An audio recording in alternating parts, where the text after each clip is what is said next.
તો આજથી 2 દિવસ રાજ્યમાં મેઘરાજા સટાસટી બોલાવશે। સુરજગઢમાં મોન્સૂન ટ્રફ પસાર થતા રાજ્યના અનેક વિસ્તારોમાં ભારેથી અતિભારે વરસાદ ખાબકી શકે।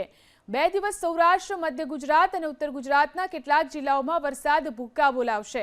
આજે અરવલ્લી અને મહીસાગરમાં ઓરેન્જ એલર્ટ એટલે કે ભારેથી અતિભારે વરસાદ ખાબકી શકે છે, જ્યારે અમરેલી, ભાવનગર, બનાસકાંઠા, સાબરકાંઠા, ખેડા, આણંદ, પંચમહાલ, દાહોદ જિલ્લામાં વરસાદનું યલો એલર્ટ જાહેર કરવામાં આવ્યું છે।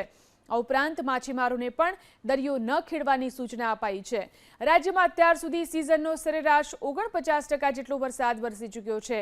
કચ્છમાં સૌથી વધુ સિઝનનો 59.19% વરસાદ નોંધાઈ ચૂક્યો છે, તો દક્ષિણ ગુજરાતમાં 52.44%, સૌરાષ્ટ્રમાં 47.30%, મધ્ય ગુજરાતમાં 46.17%, ઉત્તર ગુજરાતમાં સિઝનનો સરેરાશ 42.79% જેટલો વરસાદ થઈ ચૂક્યો છે।